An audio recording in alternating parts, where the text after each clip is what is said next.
DJ Amit Tiwari, DJ Amit Tiwari, DJ Amit Tiwari. चढ़ते डोली जइबू ससुराए सोहना, बोला ना हम जाके रही कवना कोना, रही कवना कोना। चढ़ते डोली जइबू ससुराए सोहना, बोला ना हम जाके रही कवना कोना, रही कवना कोना। बचपन के यार प्यार भूले के मारी, हाँ बचपन के यार प्यार भूले के मारी, औरल मुसीबत तोहर भइनी न सुना। चढ़ते डोली जइबू ससुराए सोहना, बोला ना हम जाके रही कवना कोना, रही कवना कोना। चढ़ते डोली जइबू ससुराए सोहना, बोला ना हम जाके रही कवना कोना, रही कवना कोना।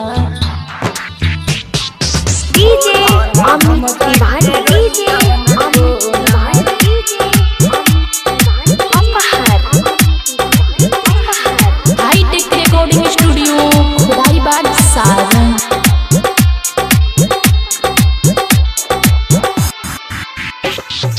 जियते जिंदगिया जरा बहुत बारू, जियते जिंदगिया जरा बहुत बारू, बोला न काहे तारा पावत बारू, पावत बारू। ऐसन बात नहीं बाबे सोना,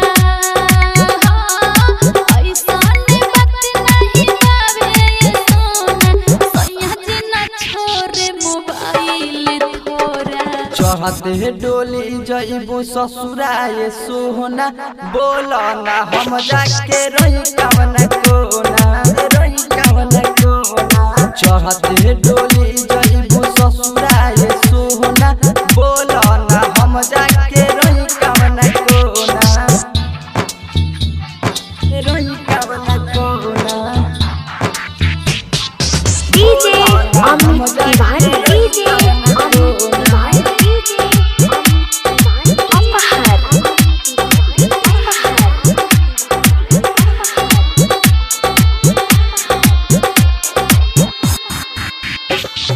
काहे करत बारू तू बेवफाई, तू बेवफाई। काहे करत बारू तू बेवफाई, हम नाही जननी की करबू सगाई, करबू सगाई। रमेश राजा पड़ल बाटे मुसीबत, हाँ रमेश राजा पड़ल बाटे मुसीबत, अभिले बात नहीं बाबे हो सूझल। चढ़ते डोली जइबू ससुराए सोहना, बोला ना हम जाके रही कवना कोना, रही कवना कोना। चढ़ते डोली जइबू ससुराए सोहना, बोला ना हम जाके रही कवना कोना, रही कवना कोना। Hi tech recording studio Khudaibagh Saran.